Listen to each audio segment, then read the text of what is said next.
எல்லாருக்கும் வணக்கம். திருவிழாலாம் நல்லபடியாக முடிஞ்சிருச்சு. திருவிழாவுக்கு முன்னாடி களை எடுத்திருந்தோம். அந்த நேரம் என்ன ஆயிடுச்சுன்னா, களை எடுத்துட்டு மருந்து போட்டுறணுன்ட்டு எங்கள் வீட்டுக்காரவங்க கொஞ்சம் மருந்து போடுற வேலையில இறங்கியிருந்தாங்க. அப்போ ஒரு சின்ன ஒரு இன்சிடென்ட் நடந்துருச்சு. விவசாயத்த பொறுத்தவரைக்கும் நம்ம வந்து வெளியாள எதிர்பார்த்துட்டே இருந்தோம்னா, டயத்துக்கு எதுவுமே செய்ய முடியாது.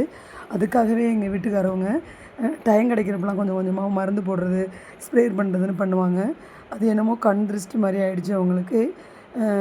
ஒரு நாள் வந்து திருவிழாவுக்கு முன்னாடி 1 வாரம் இருக்கும்.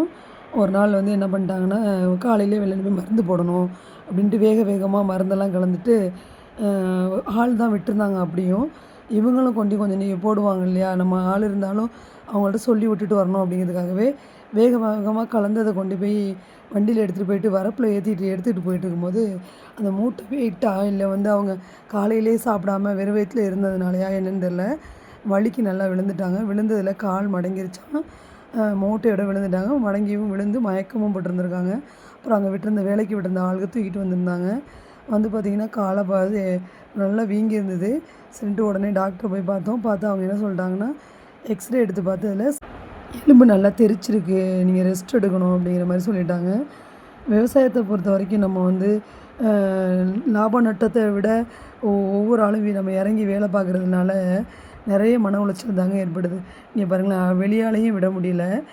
நம்மளும் நின்னுக்கிட்டா நமக்கு ஏதாவது ஒரு பிரச்சனை ஆயிடுது. எனக்கு அது மாரி அடிக்கடி முடியாம போயிடும். உடம்பு சரியில்லாம போயிடும். அதனால நான் மேனேஜ் பண்ணிக்கிட்டு முடிஞ்ச வரைக்கும் என்னால முடிஞ்ச வேலைய தான் பார்த்துக்கிட்டு நான் ஆள் வச்சு பார்ப்பேன். எங்க வீட்டுக்காரவங்கள்ட்ட அப்படியே சொல்லுவேன், "நீங்க இதில வர வேண்டாம் நான் பார்த்துக்கிறேன்னு." அவங்க வந்து, "நீ கஷ்டப்பட்டுருவ, ஆளுங்கலாம் நேரத்த எடுத்துருவாங்க." அப்படின்ட்டு அவங்களும் கொஞ்சம் ஹெல்ப் பண்ணுவாங்க. இந்த வரப்பு வந்து மேடு பள்ளம் அதிகமா இருக்குங்க. இதில வெயிட்ட தூக்கிட்டு போம்போது தான் அவங்க தடுமாறி விழுந்திருக்காங்க. நான் போம்போதே பயந்து பயந்து தான் போவேன். விழுந்துருவோம் விழுந்துருவோன்னு. அப்படியே நான் நெறைய தடவ விழுந்திருக்கேன். நான் வந்து நார்மலா தானே போவேன். அவங்க வந்து வெயிட்ட தூக்கிட்டு வந்ததுனால நல்லாவே விழுந்துட்டாங்க.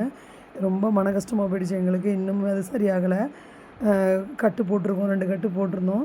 அதுலயுமே வந்து அவங்களுக்கு வீக்கம் குறையல, வலி நிக்கல. சரின்ட்டு டாக்டர் என்ன சொல்றாங்கன்னா, கட்ட எடுத்துட்டு கொஞ்ச நாளைக்கு ரெஸ்ட் இருங்கங்கிறாங்க. நம்ம ஸ்கூல்ல ஒர்க் பண்ணுறவங்க, பிரைவேட் ஸ்கூல்ல ஒர்க் பண்ணுறவங்க எப்படிங்க ரெஸ்ட் எடுக்க முடியும்? ஸ்கூலுக்கு தான் போயிட்டுருக்காங்க. விவசாயத்த பொறுத்தவரைக்கும் எல்லா விதத்துலயுமே கஷ்டம்தாங்க. அதிக மழையோ, அதிக வெயிலோ, அதிக பனியோ எதுனாலுமே வந்து விவசாயிக்கு வந்து நஷ்டம் தான் ஏற்படும். உடல் ரீதியாகவும், பண ரீதியாகவுமே லாஸ் தான் ஏற்படும். அத வந்து இந்த விவசாயிய ஒவ்வொருத்தவங்களும் என்ன தெரியுமா நிலைமையில இருப்பாங்க.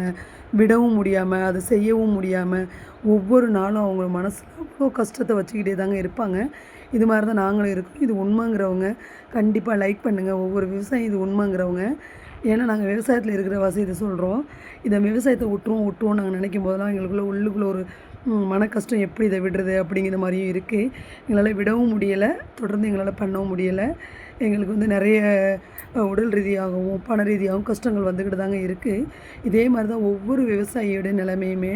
ஏன்னா, இப்ப நம்ம வந்து இத விட்டுட்டோம்னா, இதே போல ஒவ்வொருத்தவங்களும் கொஞ்சம் கொஞ்சமா விட்டுட்டே போனா விவசாயமும் அழிஞ்சிரும் இல்லையா?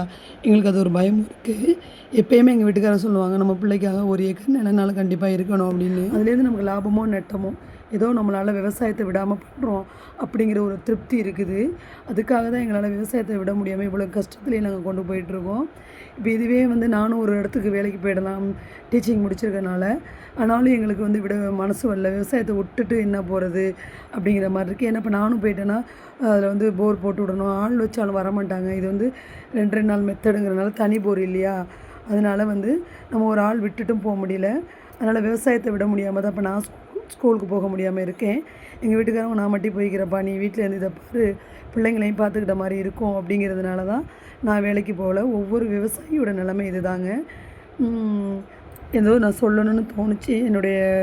எங்களுடைய கஷ்டங்கள் என்னென்னங்கிறத சொல்லணும்னு தோணுச்சு.